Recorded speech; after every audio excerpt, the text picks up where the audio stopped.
déjà nga nuyoo ak ñi lay seetaan waaye ñu ngi nekkoon ci le premier point ñu doon waxtaanee avant le 8 bi ba dugg ci le 8 bi nga xam ne moo nekkoon Terra meeting bi ak le discours bi nga xam ne moom la président passif di président Ousmane Sonko def tey Samba ginnaaw boo nuyoo itam mën nga ñëw ci ni nga gisee le contexte ak l'opportunité d'organiser meeting boobu noonu waaye itam les grandes lignes yi nga xam ni yow gën na la marqué ci discours bi nga xam ne moom def na ko au stade Léopold Sédar Senghor. Samba.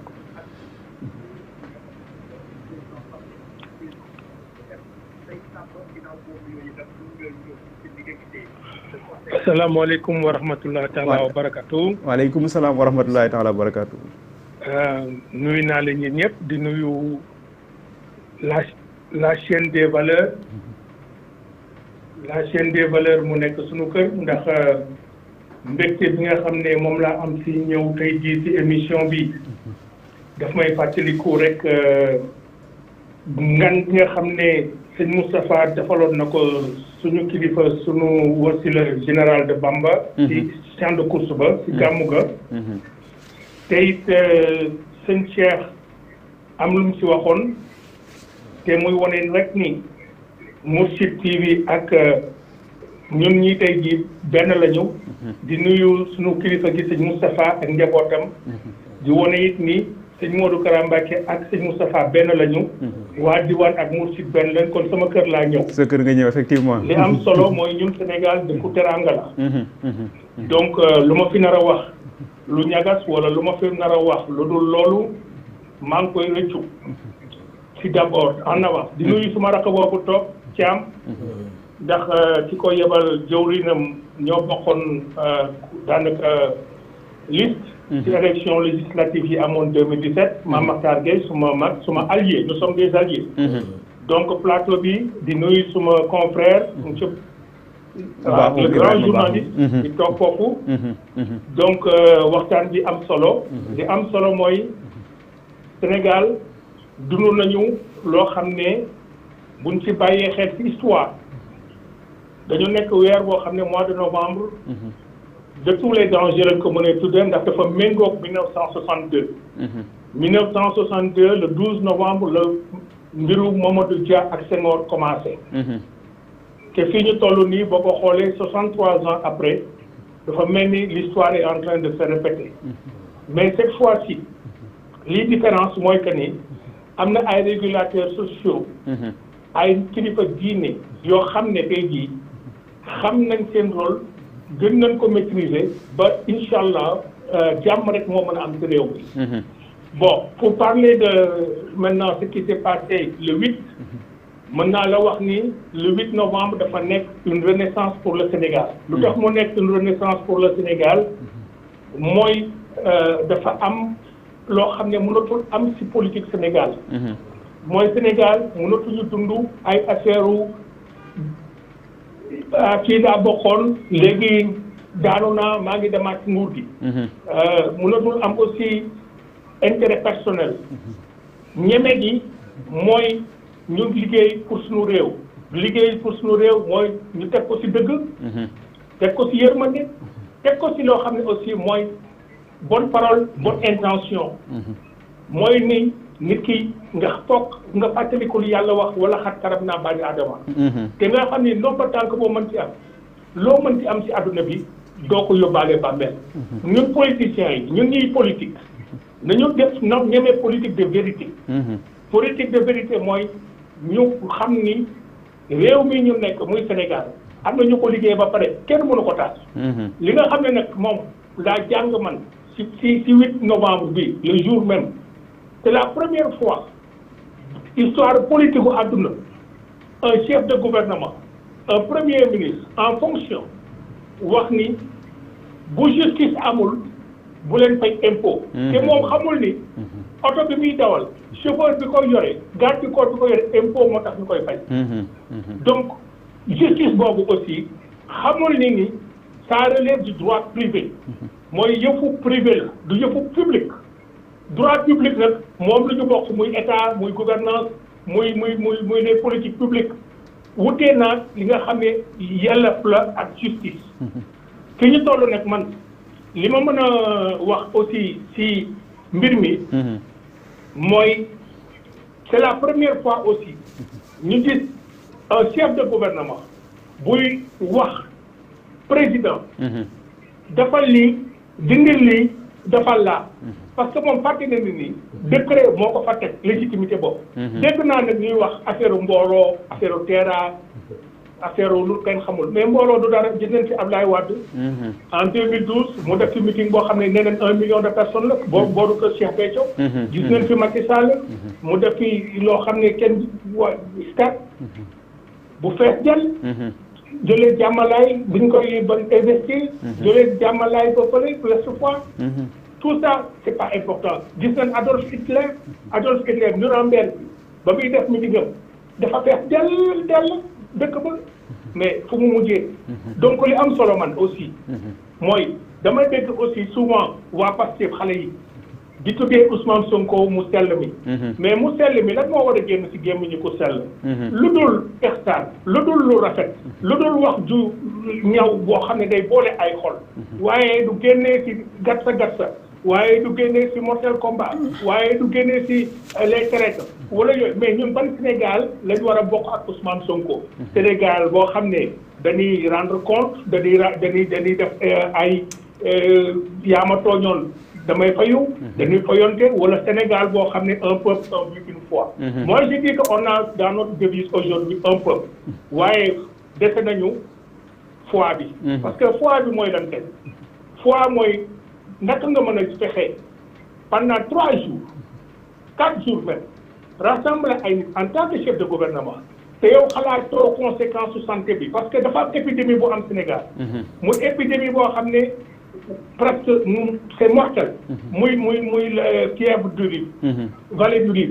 muy beneen épidémie moo xam ne moo raw waga mais loolu yëpp tey ji yow boo concentré population boobu yëpp foofu te xalaatoo ni nit ñi mën nañ fa jëlee feebar contamination boo xam ne mën na sonal Sénégal gouvernement am nga fàtte aussi problème de sécurité intérieure bi ñu am problème de sécurité à nos frontières xamoo na ñooñu infiltré ñan ñoo mën parce que suñu frontières elles sont poreuses xamoo ndax jihadistes yi mën nañ dugg Sénégal profité ce meeting bi ñëw dugg biir Dakar j'avais dit boo xoolee ci internet bi en 2022 Sénégalais de bonne foi sortis de Yewwi Askan Wi et j'avais dit que les rebelles du MFDC ne sont plus dans le maquis de la Casamance mais dans les faubourgs de Dakar maa ko waxoon te boo ko xoolee tey jii am nañ ci ay information maintenant Ousmane Sonko li mu bëggoon wax ci terrain meeting bi waxu ko Ousmane Sonko ba muy wax avant le 8 et après le 8 wutee naag la mu ñëw parce que ci terrain meeting bi la mu ko wax yëpp ce sont des questions d'actualité ay bracelet électronique bu ñu taxal nit ay nit ku saa ci fee ministre bu wene beneen bi aussi c'est la première fois dans l'histoire politique mondiale ma gis un chef de gouvernement bu ñu reconduire après un remaniement bu wax ni dafa am ministre boo xam ne dañ koo teg bët jiñ ko sàcc mais dañ koo jox beneen poste mais ça ne s'est jamais vu dans l'histoire politique mondiale parce que ministre bu fekkee ne dañ ko épinglé wala am soupçon si moom da nga koy écarter définitivement le jour même bu loolu feeñee mais doo ko joxaat nomba tànk donc il y a trop de controverses maintenant au Sénégal une chose est sûre on a une jeunesse qui a perdu l'espoir aux politiques on a une jeunesse boo xam ne jàpp nañ Ousmane Sonko comme l'unique espoir et l'unique solution c'est la chance de Sonko te loolu bu ko liggéey c'est l'appareil d'État c'est la République Ousmane est le produit de la République qui est en faillite maintenant le 8 il y a une nouvelle République qui est debout j'ai fait une contribution en disant Bassirou Diomaye Faye il doit prendre ses responsabilités soit il laisse Ousmane Sonko faire ce qu'il veut soit il traite tout de suite Ousmane Sonko aujourd'hui on nous dit, Madiambal Diagne a dit qu'il a remis un rapport compromettant au chef d'état-major et au premier ministre des forces armées, Birame Diop, qui lui a bien confirmé qu'il a aussi transmis à qui de droit. Il faudrait maintenant que nous, Birame Diop, nous l'avons lors du rapport là, parce qu'il s'agit de notre sécurité nationale, il s'agit de notre bien-être, il s'agit de notre survie. Ce fait qu'il c'est compromettant, il faut qu'on en parle. Aujourd'hui, le Sénégal est dans tous les dangers, mais en même temps, je lance aujourd'hui solennellement un appel. à nos deux chefs, nos deux guides, qui dit Serigne Modou Kara Mbacké, qui dit Serigne Moustapha Sy. Yàlla jox na leen mbooloo, jox na leen jeunesse bu leen jégal. Il est temps de prendre les choses en main. Il est temps de travailler main dans la main avec le président Bassirou Diomaye Faye et de préparer ce qui nous attend, parce que ce qui nous attend, c'est que la première fois en Afrique, un pays africain va organiser les JO de la jeunesse. Et ça, on doit réussir. Ousmane Sonko doit remettre un peu d'eau dans son bissap au lieu de dire du vent. Merci. Il faudrait que mu xam ni moomul Sénégal juddu na fekk Sénégal. Maintenant, ces chroniqueurs yi ñuy jàpp yooyu yëpp, je vais vous donner une anecdote. Au Sénégal, ñun bi ñuy nekk jeune, on avait envie que journal boobu tuddoon le politicien di génn. Parce qu'on pouvait voir des hommes politiques en caricature, comme le canard enchaîné. On pouvait voir Abdou Diouf ñu tiré bakkandu ci kanam wala mu solal ko caaye bu gàtt, mais Abdou Diouf n'a jamais mis en prison Mame Less Dia qui publiait ce journal satirique.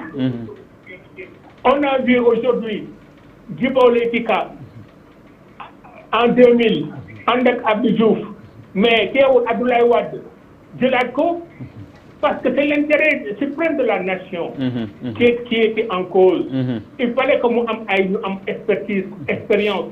Aujourd'hui, le président Diomaye a besoin d'être entouré par des gens qui ont l'expérience, par des gens qui peuvent sauver le Sénégal. Parce que Sénégal, bu ñu demee tey ji ba boole ñoo ay pays yoo xam ne dañu nekk en dette, dañu nekk en faillite. C'est dangereux. Aujourd'hui, on a des projets.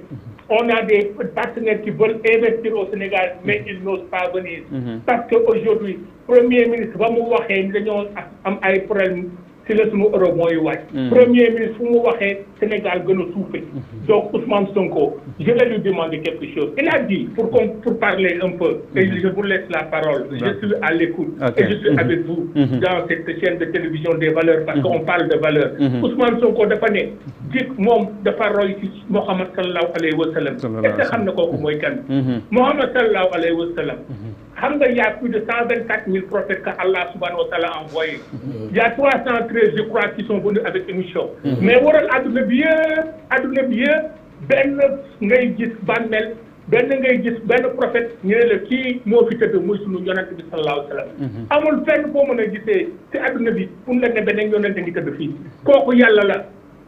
Yàlla moo jox pouvoir Bassirou Diomaye Faye. Yàlla moo jàppalu Bassirou Diomaye Faye weeru koor ñu tëj ko kaso. Mu génn ko weeru koor ci weeru koor mu jox ko pouvoir mu korité biir palais. Kooku yàlla la.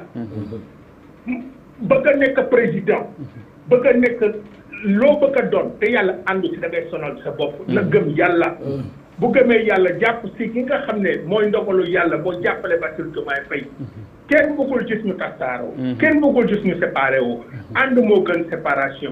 loolu laa amoon daal. merci merci parce que déglu naa émission bi. merci lu may wax. merci beaucoup merci doyen Samba mu nekk intervention boo xam ne itam ramassé na ci lu bare bari ci contenu message bi waaye itam lancé wala ay messages yoo xam ne itam ay messages yu bari la à l'endroit du président de la République, du premier ministre, mais également de certains guides religieux yoo xam ne ñu ngi fii ci réew mi.